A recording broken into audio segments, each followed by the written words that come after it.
Welcome to Reading the Bible with Church. This is Matthew, chapter 20. For the kingdom of heaven is like a landowner who went out early in the morning to hire workers for his vineyard. He agreed to pay them a denarius for the day and sent them into his vineyard. About 9 a.m, he went out and saw others standing in the marketplace, doing nothing. He told them, "You also go and work in my vineyard, and I will pay you whatever is right." So they went. He went out again about noon, and about 3 p.m, he did the same thing. About 5 p.m, he went out and still found others standing around. He asked them, "Why have you been standing here all day long doing nothing?" "Because no one has hired us," they answered. He said to them, "You also go and work in my vineyard." When evening came, the owner of the vineyard said to his foreman, "Call the workers and pay them their wage, beginning with the last ones hired, going on to the first." The workers who were hired about 5 p.m. came, and each received a denarius. So when those came who were hired first, they expected to receive more, but each one of them also received a denarius. When they received it, they began to grumble against the landowner. "These who were hired last worked only 1 hour," they said, "and you have made them equal to us who have bore the burden of work and the heat of the day." But he answered one of them, "Am I not unfair to you, friend?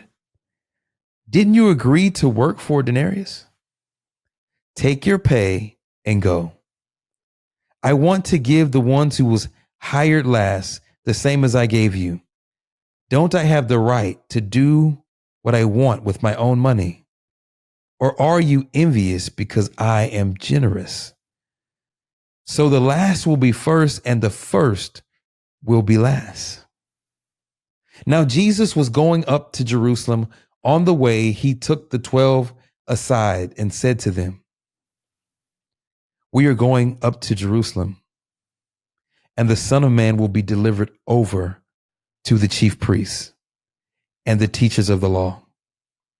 They will condemn him to death and will hand him over to the Gentiles to be mocked and flogged and crucified.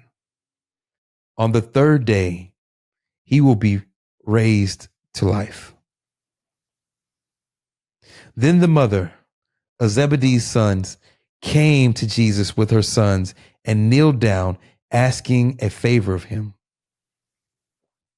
"What is it you want?" he asked. She said, "Grant that one of these 2 sons of mine sit at your right and the other at your left in your kingdom." "You don't know what you're asking," Jesus said to them. "Can you drink the cup I am going to drink?" "We can," they answered.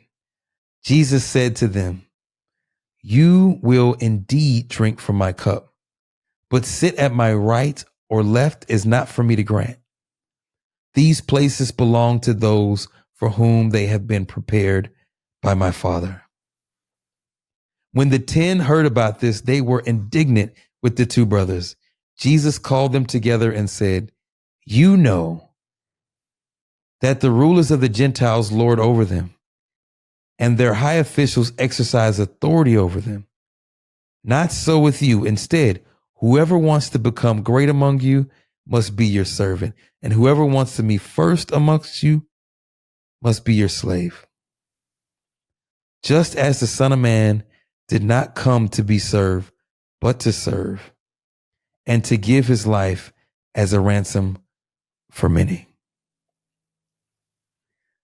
As Jesus and his disciples were leaving Jericho, a large crowd followed him. 2 blind men were sitting by the roadside.